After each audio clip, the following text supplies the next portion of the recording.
최근에 전남대 김경수 교수라고 하는 분, 제가 이제 평소에 아는 분인데 창의로 꿈을 실현한 8명의 이 지역 성공자들의 책을 주어서 제가 읽었습니다. 그 중에서 4명만 소개를 해드리면은 진모영 감독 얘기인데 니마 그 강을 건너지 마오라는 이 다큐멘터리 영화를 촬영을 했는데 원래 TV에서 한번 다큐멘터리로 다뤘던 분야라 크게 감동이 없을 것으로 생각들 했습니다. 그런데 영화를 촬영해서 관객 480만 명을 동원했다고 합니다. 실패할 확률이 있기 때문에 찍지 말라고 옆에서 권유를 많이 했는데도 고집을 부리면서 도전해서 지금 이제 다큐멘터리 세계에서는 영화 감독들에게 아이콘이 되어서 성공의 아이콘이 되었어요. 그리고 또 한 명은 세계 최고의 매실 브랜드로 통하는 구례 매실 농원의 홍쌍리 여사 얘기더라고요. 특별한 상품 가치가 없기 때문에 대부분 그 당시에는 매실나무들을 파버릴 때인데 다 안 된다고 말할 때 도전해서 지금의 매실로 농업의 패러다임을 만들어낸 그런 사람 얘기입니다. 하여튼 대단하더라고요. 그 다음에 또 영동농장의 김용복 회장 얘기인데 강진에서 가난한 농부의 아들로 태어나서 정말 어렵고 힘들게 삶을 살다가 그 미군 부대 그 하우스보이로 들어가서 거기에서 이렇게 살면서 성장을 했더라고요. 그리고 이제 중년 나이 때에 사람들이 다 안 된다, 미쳤다 이렇게 말할 때에 사우디아라비아에다가 사막 농장에 도전을 했어요. 사막에서 농사를 짓는데 도전을 했는데 나중에 억만장자가 되었습니다. 그리고 그가 엄청나게 많은 사람들을, 어려운 사람들을 돕고 있더라고요. 지금 현재 있는 사람들 얘기입니다. 그리고 잘 아시는 김성진 회장 얘기가 또 이렇게 나와 있어요. 영암마트, Y마트, Y식자재 마트, 풍암 공판장, 아름드리 회사 등등등 여러 개의 회사를 지금 운영하고 있는 사람이지요. 과일 노점상으로 시작을 해서 2.5톤 트럭을 사게 되고 그 다음에 10평 과일 상점을 마련하고 그 다음에 160평을 마련하고 그리고 지금 뭐 3,000평 마트들을 식자재 마트들을 많이 운영을 하고 있고 한 200개 정도를 전국에 지금 하고 있지요.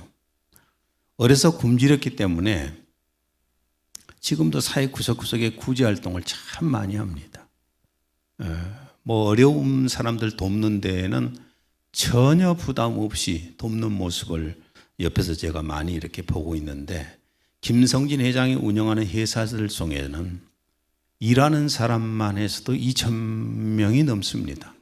그리고 가족들까지 4,5천 명이 거기에서 먹고 사는 거예요. 그런 자부심을 가지고 이렇게 일을 하더라고요.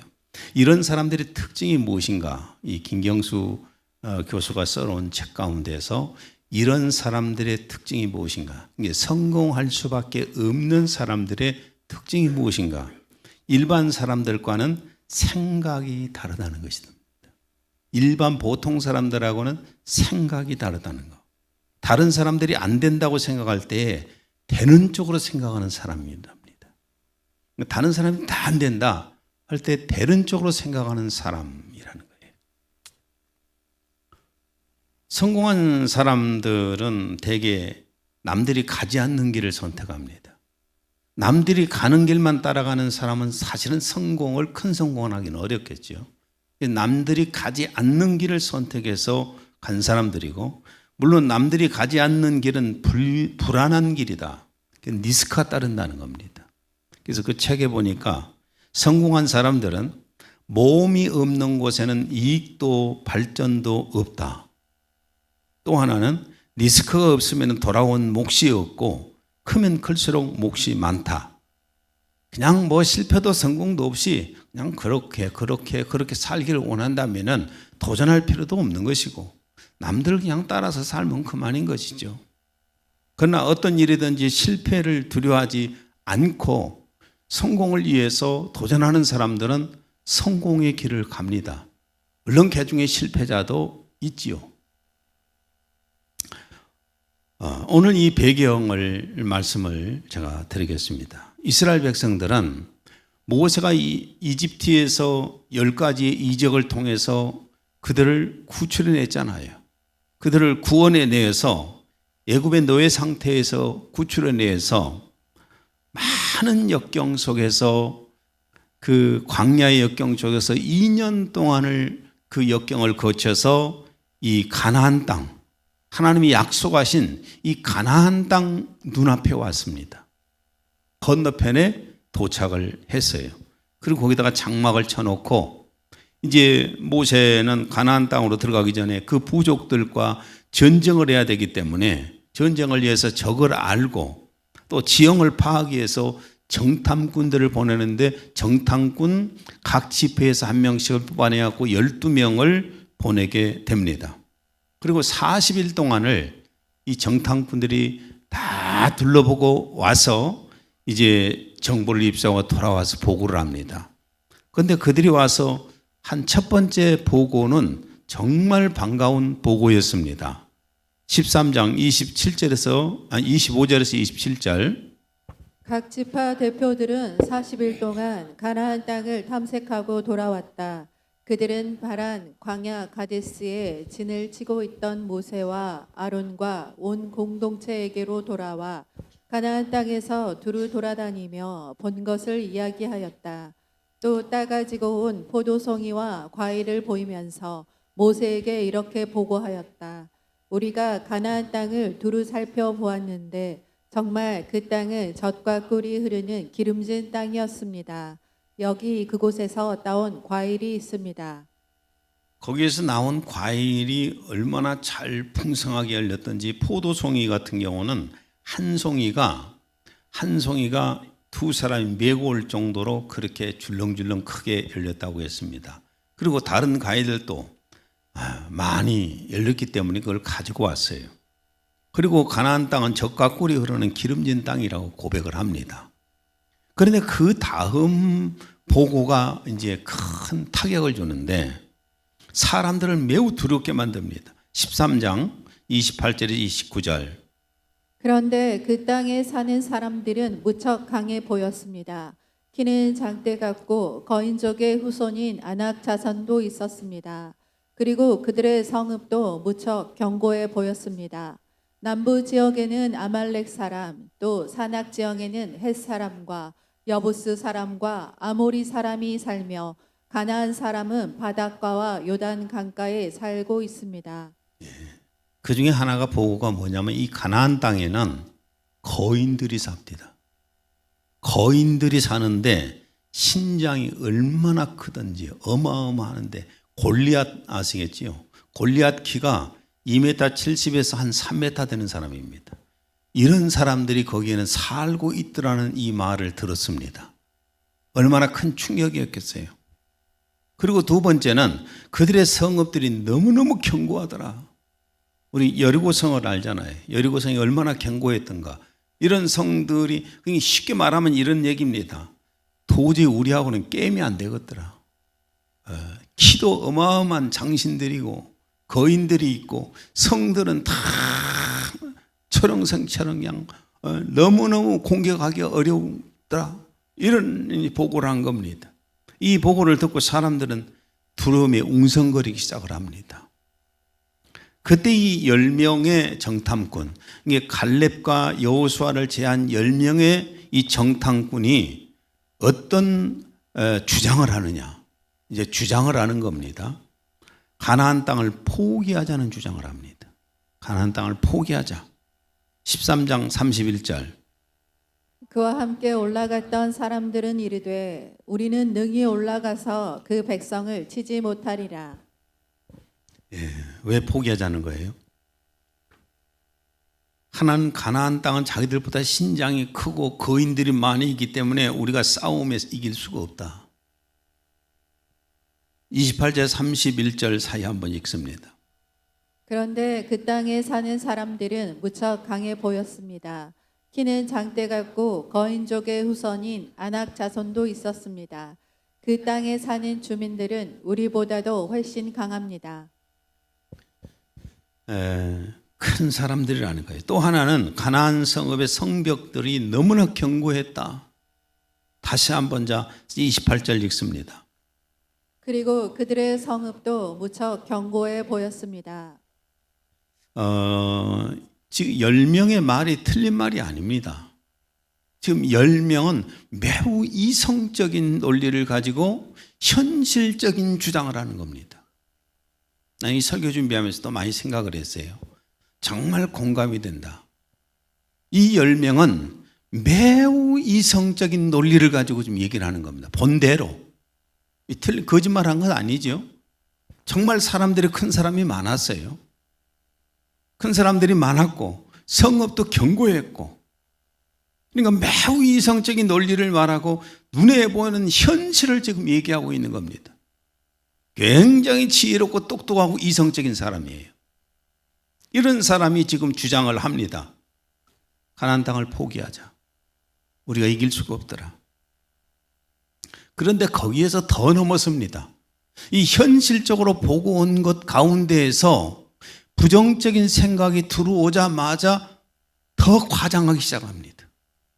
과장해서 사람들을 선동하기 시작하는데 32절 그들은 자기들이 돌아보고 온 것보다도 훨씬 더 과장하여 말을 하였다. 우리가 살펴보고 온 가나안 땅은 사람들을 멸망시키는 땅이요. 더구나 그곳 사람들은 맞서 싸우기엔 힘이 붙일 정도로 엄청나게 큰 사람들이요. 젖과 꿀이 흐르는 땅이요. 과일들을 그렇게 주렁주렁 열린 것을 따가지고 안 놓고 그들이 하는 말이 뭐냐면 사람 잡아먹는 땅이더라. 그 땅은 사람을 잡아먹는 땅이더라. 가서 제가 이제 우리 가족이 가서 이렇게 쭉 둘러보니까 땅이 그래요. 정말 젖과 꿀이 흐르는 땅이 저 위쪽에는 있어요. 저 단 쪽으로 올라가게 되면은 갈릴리 지역의 이 위쪽으로 올라가게 되면은 정말 풍성합니다. 그런데 중간 지대에는 절반 중간쯤 되고 저 밑에 쪽으로 내려가면 광야 지역인데 아주 밑으로 가면 사막이에요. 이 어떻게 생각하느냐에 따라서 다르게 보고할 수가 있는 그런 내용들입니다. 사람을 잡아먹는 땅이더라고 악평을 합니다. 근데 누가 약속을 해 주셨어요? 하나님께서 젖과 꿀이 흐르는 땅이라고, 약속의 땅이라고 허락해 주셨는데 그렇게 악평을 해야 됩니다. 그 다음에 또 하나는 아낙 자손이 사실 거인들이 있어봐야 몇 명에 불과했어요. 이스라엘 전체적으로 보게 되면 예루살렘 주변에서 거인들 몇 명이 살고 있었습니다. 그런데 몇 사람에 불과했는데 전부가 다 거인인 것처럼 과장을 해갖고 메뚜기 컴플렉스에 걸립니다. 33절 또 우리는 그곳에서 거인족이라고 옛날부터 소문난 그 아낙 사람의 후손들을 보았단 말이요. 그 사람들이 어찌나 크던지 우리는 스스로가 보기에도 메뚜기 같았소. 그러니 그 큰 사람들이 우리를 보면 어떠하겠소. 자기가 스스로 생각할 때에 우리는 메뚜기 정도더라. 저들이 너무 거인이어서, 그러니까 발로 밟아보면 죽을 메뚜기에 불과하더라. 그 사람들이 볼 때 우리를 그렇게 볼 거 아니냐. 소위 이걸 메뚜기 컴플렉스라고 그러죠. 이런 얘기를 지금 합니다.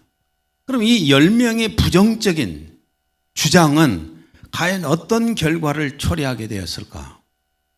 4장 1절 이스라엘 온 공동체가 이 말을 듣고도 밤새도록 통곡하였다. 백성들의 마음에 엄청난 좌절을 가져오게 만듭니다.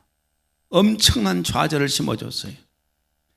애굽을 떠나서, 애굽의 종살이에서 떠나서 정말 하나님이 인도해 주셨지만은 광야 생활을 해오면서, 여러분 광야에서 만나 먹었다 하니까 좋다, 한 가지 음식만 열흘간 먹여보세요. 부토나 올라가지. 계속 만나만 먹으면서 그 떼약볕에서 그렇게 해서 2년 동안 거쳐가지고 가나안 땅에 들어갈 수 있다는 소망을 가지고 가나안 땅 입구에 왔는데 가나안 땅을 들어갈 수가 없다는 말을 들었을 때 얼마나 그 좌절을 했겠어요. 엄청난 이 좌절을 하면서 밤새 통곡하고 웁니다. 둘째로 하나님과 모세와 아론을 원망하게 만들었습니다. 4장 2절에 3절. 이스라엘 백성이 저마다 모세와 아론을 원망하는 소리가 점차 드높아 갔다. 우리가 차라리 애굽 땅에서 죽는 것이 더 나을 뻔하지 않았소. 아니 어쩌면 여기 광야에서 죽었더라도 더 좋았겠소. 그런데 여호와께서는 어쩐 일로 우리를 그 사람들이 사는 땅으로 끌고 가 그들 칼에 쓰러져 죽게 하려 하신단 말이요. 우리의 처자식들이 다 사로잡힐 것 아니요. 아예 여기서 애굽으로 돌아가는 편이 더 나을 듯하오 대들면서. 우리 그리스도인들의 공동체의 특징이 뭐냐면은 불만이 터지면은 하나님이 안 보이잖아요. 누구에게 쏟아질 거예요? 그 원망과 분노와 이런 것들이 지도자에게 쏟아집니다. 그런데 좋은 일이 생기면 또 그게 하나님 눈에 안 보이기 때문에 누구에게 영광이 돌려진 거예요? 지도자에게 또 영광을 돌려요.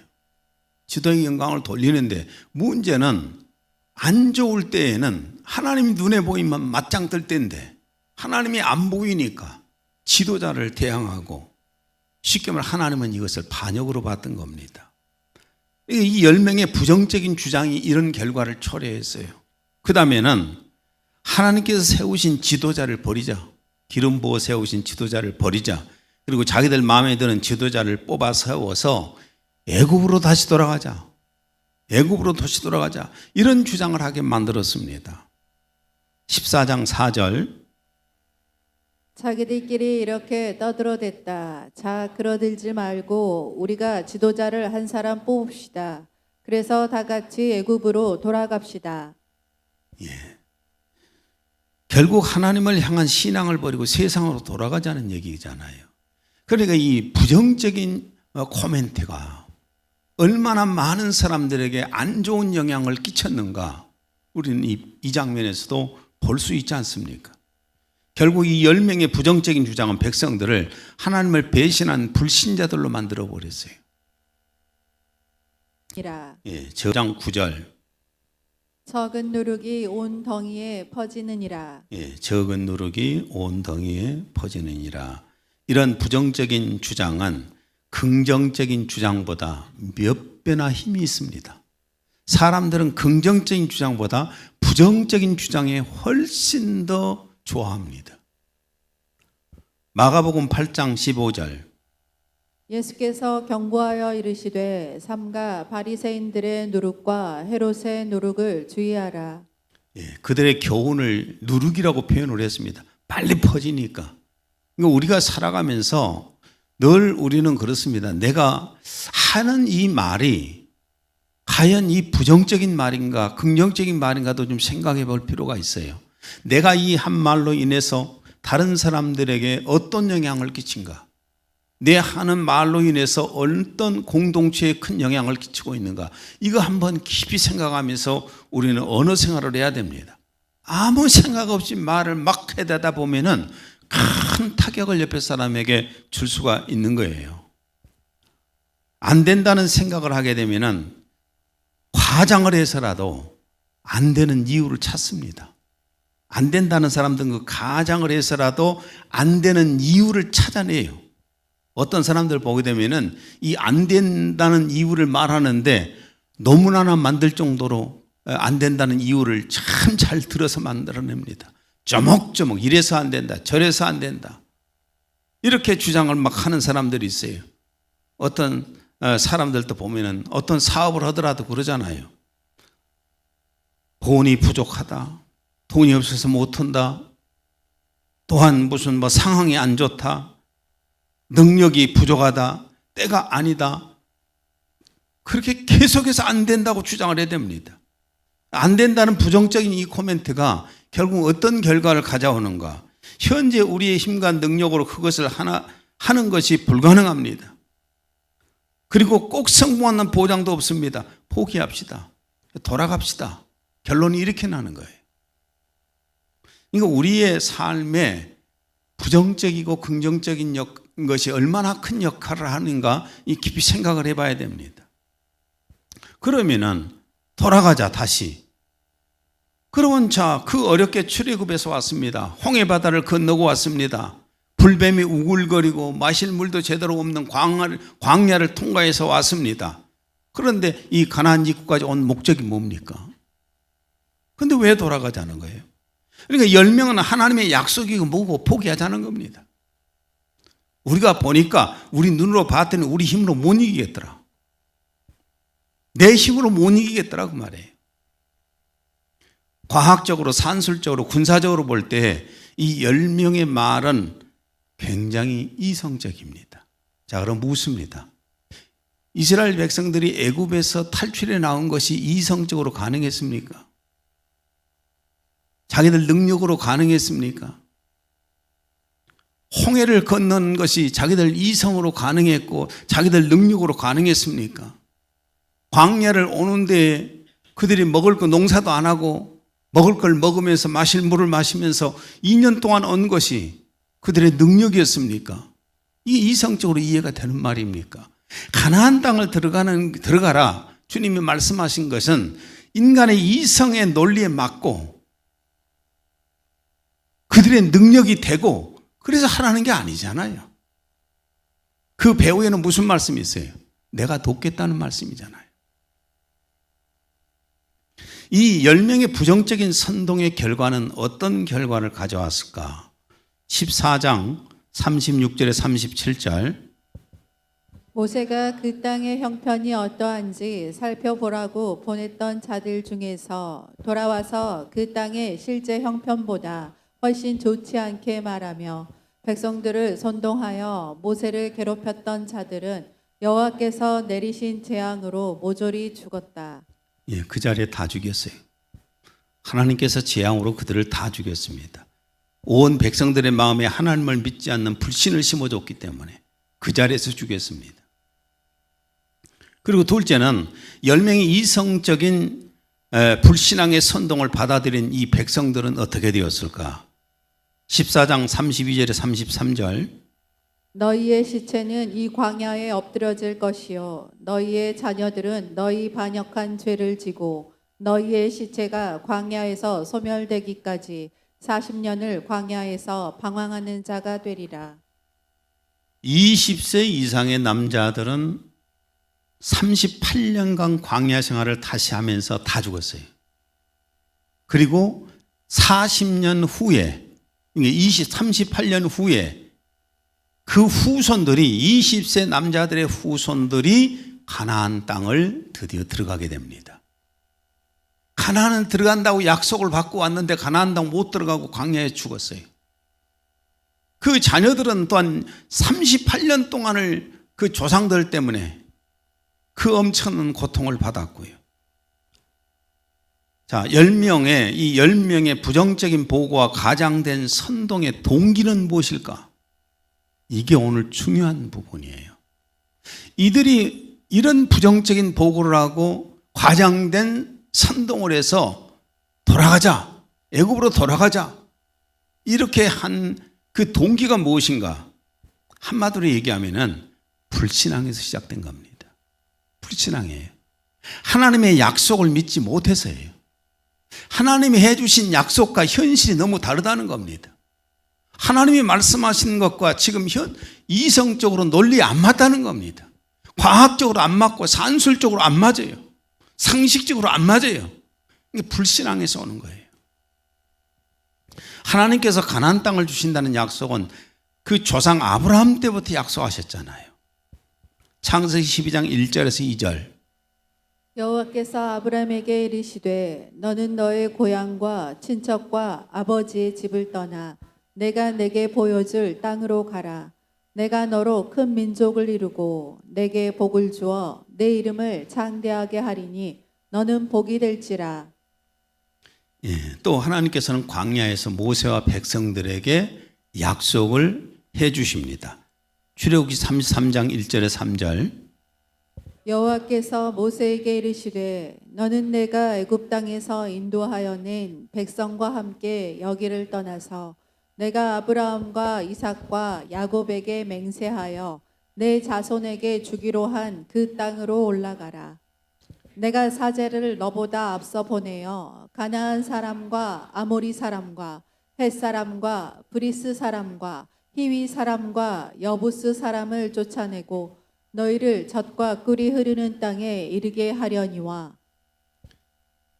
철저하게 하나님의 약속을 믿지 못한 데에서, 하나님의 약속을 믿지 못한 데에서 부정적인 주장을 하게 된 겁니다. 우리 크리스찬들은 어떤 분야를 할 때에 되게 기도하잖아요. 기도해서 성령의 음성을 듣고 하나님의 말씀 속에 약속이 있는가를 찾잖아요. 그리고 성령님께서 나를 어떻게 인도해 가시는가를 기다리잖아요. 그런데 이 사람들은 지금 철저하게 부정적인 생각을 한 것은 불신앙에서는 아예 처음부터 믿지를 않았어요. 하나님의 약속을 믿지 못한 불신앙은 부정적인 생각들을 하게 됩니다. 하나님이 한다고 했으면 하시는 거고 된다고 했으면 되는 겁니다. 부정적인 주장은 주변 사람들까지 망하는 길로 가게 만들어요. 우리는 하나님께서 약속하셨다면 거기에 대해서 부정적인 말들을 해서는 안 돼요. 그 부정적인 것이 생각을 지배를 합니다. 생각을 지배하면 말로 나옵니다. 행동으로 나옵니다. 그리고 주변 사람까지 그 영향을 미치게 되는 겁니다. 그래서 내가 어느 말 한마디를 사용하는 것도 굉장히 신중해야 돼요. 하나님께서 우리 성도들에게 많은 약속을 주셨잖아요. 우리에게 많은 약속을 주셨습니다. 먼저는 뭡니까? 하나님 아버지의 집을 약속해 주셨습니다. 요한복음 14장 2절에 3절. 내 아버지 집에는 많은 저택들이 있느니라. 그렇지 아니하면 내가 너희에게 말하였으리라. 나는 너희를 위하여 처소를 마련하러 가노라. 내가 가서 너희를 위하여 처소를 마련하면 다시 와서 너희를 내게로 영접하여 내가 있는 그곳에 너희도 있게 하리라. 하나님 아버지 집에는 많은 저택들이 있어요. 많은 곳이 있어요. 낙원도 있고 새 예루살렘도 건축되고 시온상도 있고 많이 있다 그 말입니다. 근데 주님이 특별히 가셔서 새 예루살렘을 건축을 하시고 완성이 되면은 오시겠다는 겁니다. 그런데 이렇게 아무리 아버지 집에 대해서 약속을 하고 있어도 내가 믿지 않으면은 무슨 소용이 있습니까? 내가 저 천국을 믿지 않으면 무슨 소용이 있어요? 이 세상에서 그냥 잘 먹고 잘 살고 많이 모아놓고 저축하고 땅 사고 집 사고 이렇게 하는 재미로 그냥 통장 하나 쳐다보고 살잖아요. 천국을 믿지 않으면 그냥 이 땅만 쳐다보고 사는 겁니다. 천국을 믿게 되면 아버지 집에 가서 받을 걸 생각하면서 하늘에 유업 쌓게 되어요. 또 예수님 이름의 권세를 믿을 때에는 이성을 초월한 일들이 일어납니다. 도저히 인간의 이성으로 논리로요, 이거 말이 안 되는 일들이 일어나요. 간질병으로 불에도 들어가고 넘어지고 물에도 넘어졌던 한 간질병 소년을 데려왔을 때 예수님께서 귀신을 쫓아내고 병자를 고쳐줬습니다. 마태복음 17장 18절에서 20절. 제자들이 조용히 예수께 물었다. 왜 우리는 귀신을 쫓아낼 수 없었습니까? 예수께서 말씀하셨다. 내가 진정으로 말한다. 너희 믿음이 적기 때문이다. 만일 너희에게 겨자씨 한 알만한 믿음이라도 있다면 이 산을 향하여 옮겨지라고 하여도 옮겨질 것이다. 그런 믿음만 있다면 너희가 못할 일이 없을 것이다. 간질병 환자 속에서 귀신을 쫓아내고 간질병을 치료해 주셨어요.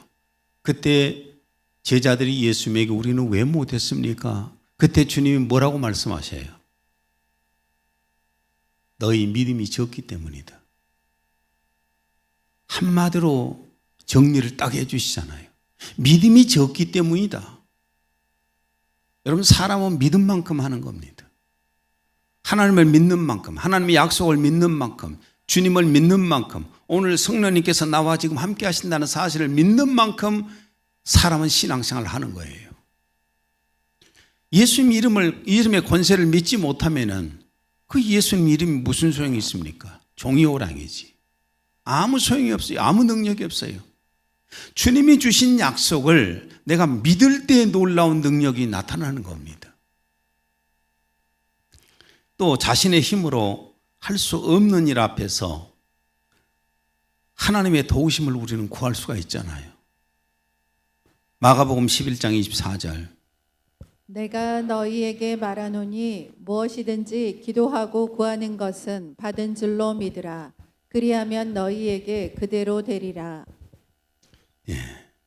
불신앙은 안 된다는 부정적인 생각 때문에 부정적인 말을 하고 부정적인 행동을 해요. 주님의 약속을 믿지 않기 때문에 할 수 없다, 안 된다, 그렇게 일단은 생각을 해버려요. 그걸로 끝입니다. 안 된다고 생각하는 사람은 안 된다는 이유를 끝없이 찾고 만들어냅니다.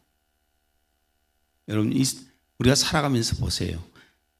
도전이 없는 사람은 10년, 20년 후에도 그 모양으로 있어요. 도전하는 사람들은 한참 앞에 가버렸는데 나는 저 뒤에 그 자리에 있는 겁니다. 그러나 자, 우리 크리스찬들에게는 하나님께서 약속해 주셨어요. 기도의 약속도 주셨잖아요. 기도하면은 응답하신다는 약속을 주셨잖아요. 무엇이든지 기도하고 구하는 것은 받은 줄로 믿으라. 그리하면 너희에게 그대로 되리라. 기도하지 않으면 이 약속이 뭔 소용이 있습니까? 믿음의 사람은 주님의 이 약속을 믿기 때문에 어떤 일을 추진하려고 할 때 끊임없이 기도하는 겁니다. 끊임없이 그 일을 성공시키기 위해서 기도해요. 그리고 끊임없이 연구하고 도전합니다.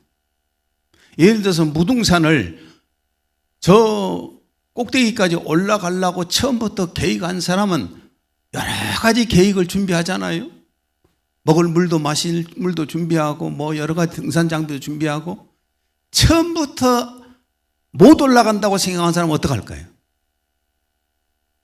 편하지요. 아무것도 안 하면 돼요. 그러잖아요. 아무것도 안 해도 돼요. 항상 근데 그 자리에 있어.